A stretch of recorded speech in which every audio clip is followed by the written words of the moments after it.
покой и расслабленность. Мы в состоянии покоя, где у нас накапливается огромная энергия. Только во время покоя происходит накопление, сохранение и правильное распределение энергии. Поэтому мы будем входить в состояние покоя. И постепенно начнем расслаблять тело, где кровь будет идти по сосудам, по мелким капиллярам и доставлять воздух, кислород, питание в любые части тела и очищать их, забирая оттуда ненужные материалы и углекислый газ.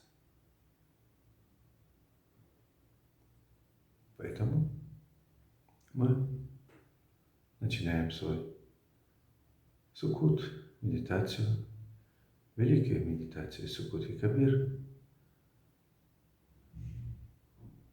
и начинаем работать над собой, чтобы мы смогли лучше управлять своими ресурсами, эмоциями, мыслями, возможностями и достигать максимума в своей жизни и таким образом усовершенствоваться.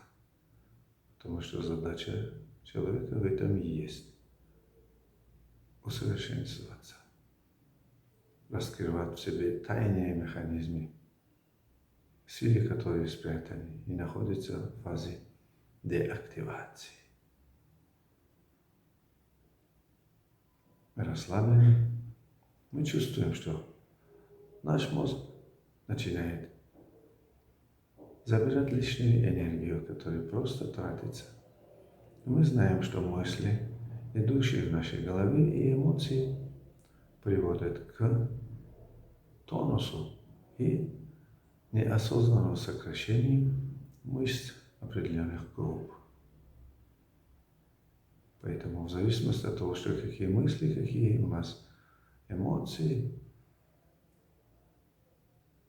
и определенные группы мышц начинают неосознанно сокращаться или находиться в фазе тонуса, гипертонуса.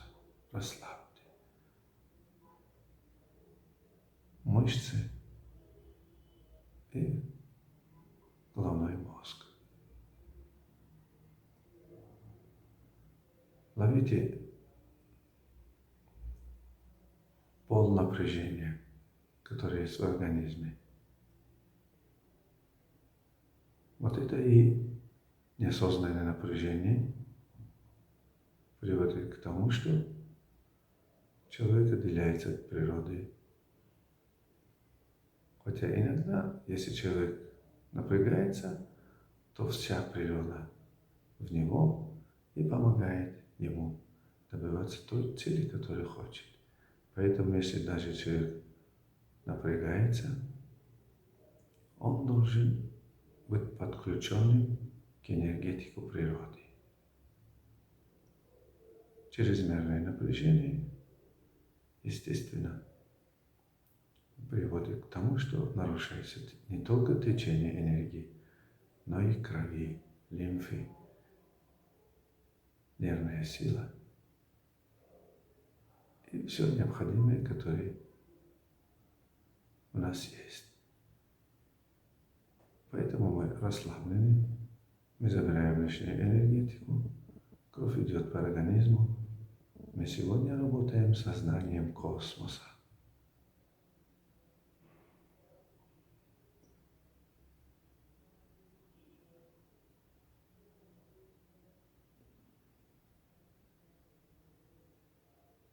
У нас есть свое сознание. Сознание – это комплекс наших знаний об окружающей среде и о самом себе, который мы используем его системно, и таким образом чувствуем, что оно логично и реально отражает то, что нас окружает, и то, что с нами происходит.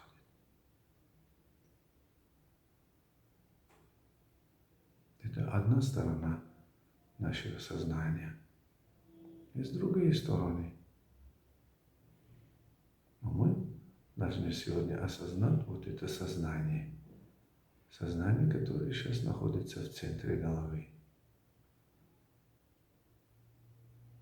Да, сознание не должно находиться вне тела. Хотя многие ученые говорят, что сознание находится вне тела. Мы расслаблены, кровь поступает по нашему организму, и недостатков нету по обеспечению необходимых материалов. Организм работает четко, очищается, и мы становимся здоровее и здоровее.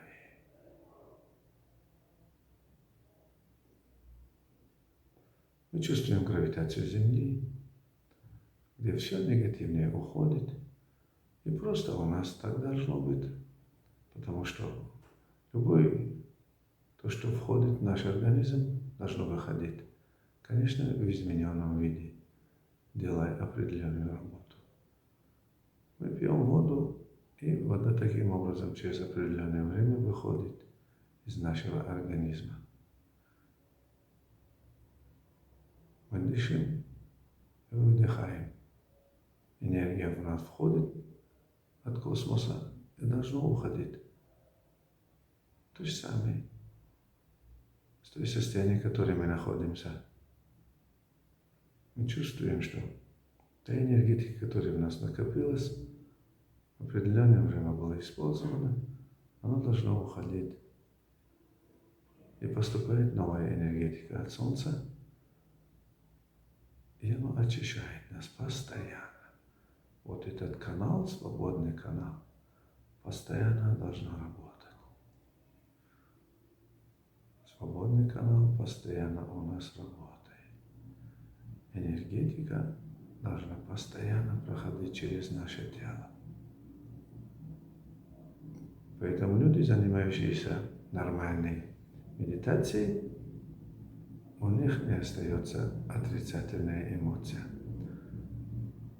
Конечно, на химическом, биохимическом уровне, когда возникают определенные стрессы, есть определенные реакции биохимические.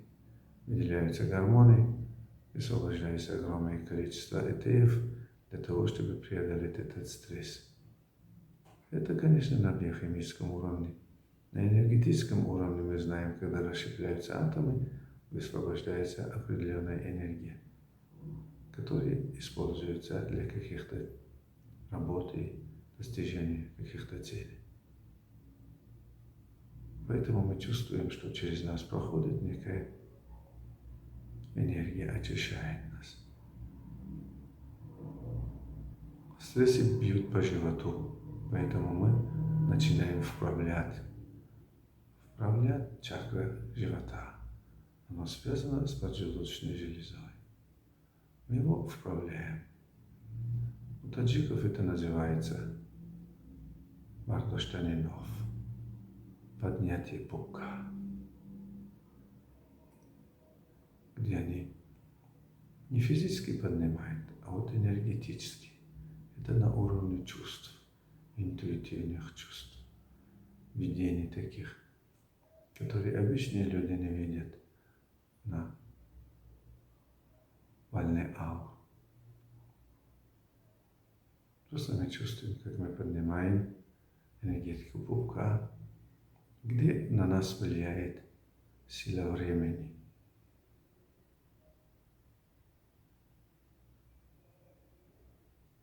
Поэтому мы теперь будем осознать течение времени. Время, которое правильно течет, и мы правильно его воспринимаем. И оно немедленно начинает влиять на наш организм. Мы чувствуем, что мы просто расслаблены и не торопимся. И у нас нет в такое, которое мы называем беспокойность. Энергетика течет, и восстанавливаем чакру сердца, горла. Когда человек обижается, горло сжимается. Поэтому мы освобождаем себя от всяких обид.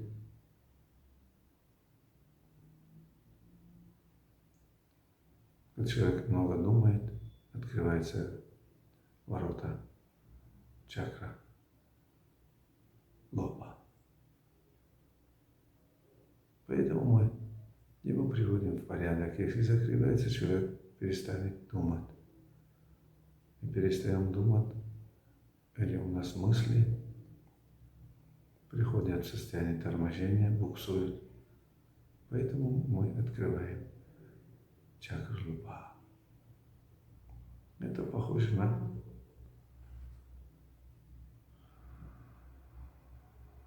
окон, которые есть в мечетях. Чакра над макушкой — это похоже на купола.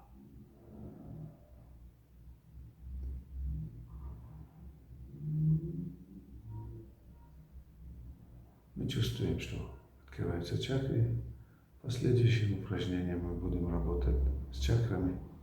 Но мы сейчас просто поверхностно проходим через эти чакры и в состоянии расслабленности, покоя и отпускаем свою энергетику в сторону Земли, и от Солнца получаем, и от Земли через нас идет в сторону Солнца, и мы находимся в медитативном состоянии. Холати Сукути.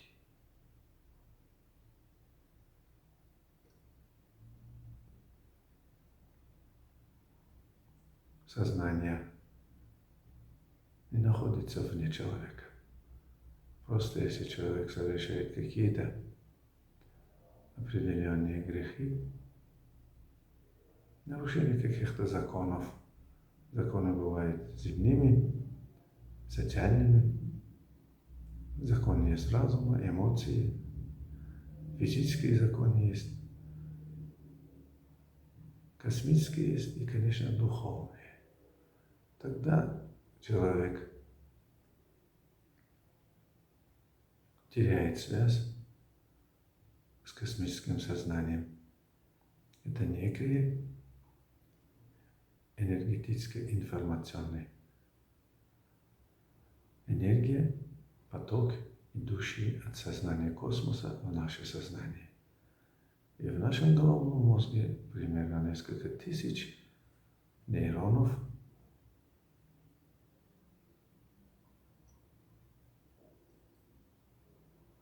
работают с этим центр сознания. И человек, если делает определенные нарушения законов духовных, таким образом разрывается эта связь, она находится вне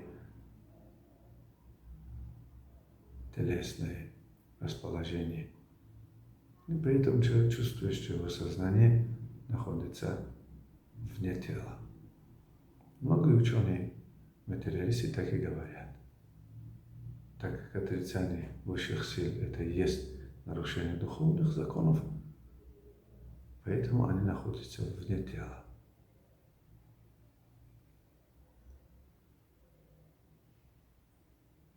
Мы знаем, что по духовным законам, когда человек нарушает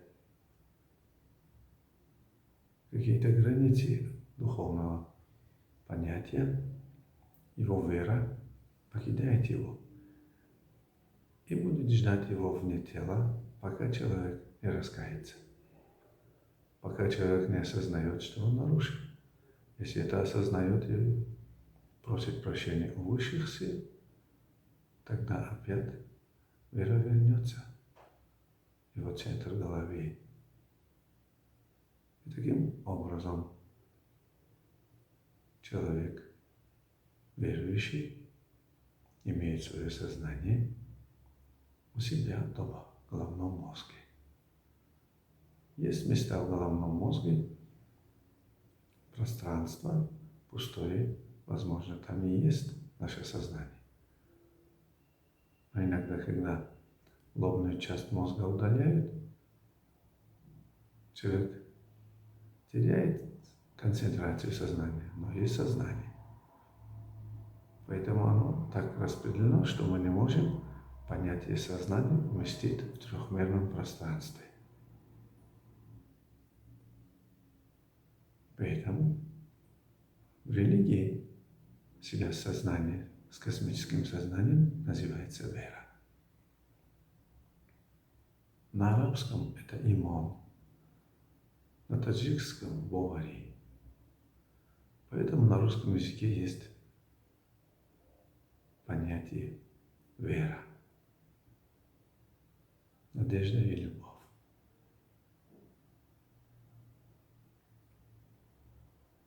Поэтому и русский народ великий. Вот эти три принципа его сделали таким. Если в сердце человека есть любовь, если он надеется,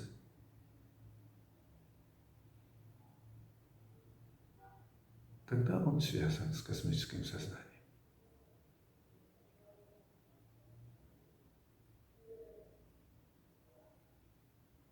Мы теперь осознаем, если свои ошибки, то мы начинаем прощать себя.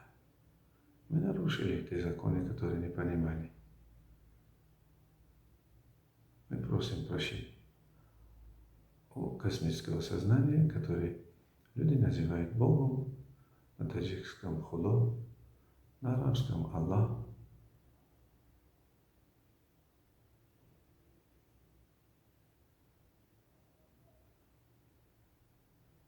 И мы чувствуем связь. Мы вошли в торсионное поле, которое получаем огромное количество энергетику от космоса. Мы теперь связаны. Для того, чтобы осознать, мы знаем, что мы состоим из 100 триллионов клеток. Каждая клетка думает. Она думает по тем принципам, которые определяет наш организм, наша наследственность. Та программа, которую вложил в нас космическое сознание. Если оно начнет по-другому работать, клетка становится больным или источником болезни. Например, раковые клетки. Это те клетки, которые не выполняют программу, которая в них заложена по наследству. Оно нарушается под влиянием каких-то агрессивных вирусов или других волн, которые пропускает эта клетка. Его защитная сила уменьшается. Защитная сила у нас называется иммунитет. Это ангелы, которые в нас работают. Ангелы бывают на уровне света, волн, частиц, на уровне клеток и на уровне организмов, если мы их просто разрешим. Поэтому никогда не допускайте плохие мысли, отрицательные эмоции. Таким образом, человек входит в отрицательные силы, которые разрушают. И человек заболевает. И сегодня мы этого знаем уже. Просто мы должны быть в состоянии покоя и понимания того, что мы едины. Работа нашего организма в целом становится причиной того, что у нас хорошо проявляется, реально проявляется сознание.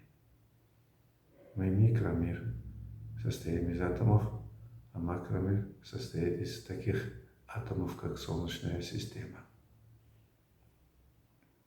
Теперь мы знаем настолько огромна Вселенной, организм Вселенного и его сознание Бог. В нас есть его частица, мы теперь связаны с ним. Мы постоянно получаем необходимую информацию. На уровне разума мы привели достаточно фактов, аргументов, чтобы понять, что существует другой организм, просто очень большой организм, огромный организм Вселенной. Когда мы познаем себя, мы понимаем, что Вселенная наподобие нас создана. Потому что сила Бога в этом и есть, что Он сжал Вселенную до уровня нашего мозга. Наш мозг и есть сжатая Вселенная. Бог там управляет Вселенной, а мы у себя внутри мозга. Если мы будем управлять достаточно хорошо наш мозг, мы в состоянии, если будем управлять его правильно, мы становимся, если хозяином своего тела, существования мозга, то мы подобимся как Бог. Но Бог не может быть таким, как мы, потому что Он и есть и Бог, потому что Он один. Мы просто достигаем того уровня заместителя Бога. Но есть качества, которые мы просто не можем достичь. Но мы будем на тот необходимый уровень, который другие существа не могут. У Бога нету друга, сотоварища. Поэтому мы существуем индивидуально на том необходимом месте, который для нас предназначено. Мы должны его заработать, достичь, таким образом усовершенствоваться. Мы должны быть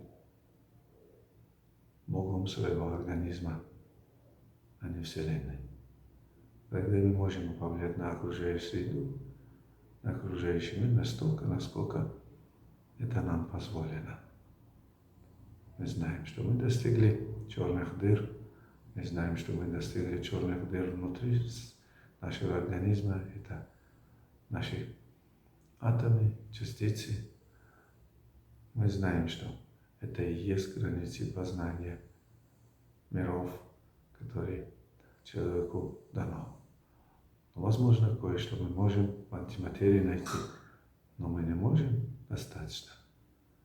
Настолько это позволено сделать. Почему? Потому что есть определенные границы. Но познание человека не закрытое, оно открытое. Человек вечно живет и вечно будет познавать, и нету конца этого познания. Поэтому радуйтесь того, что вы вечны.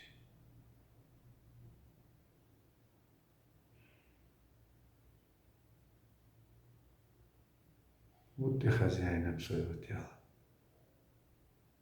Тот, кто будет молекул навс, хозяином своего навса, своих потребностей, то этот человек уже райский.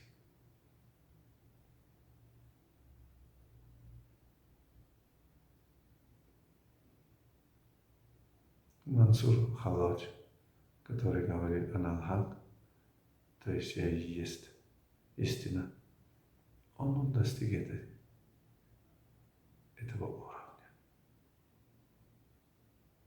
Но он не смог удержать свое состояние. Поэтому он очень великий человек. Познал себя, познал Бога таким образом. познавая себя, мы познаем сознание космоса. Мы всегда будем с этим сознанием связаны и получать ту силу, энергетику, информацию, которая нам необходима. Будьте собой и будьте с Богом.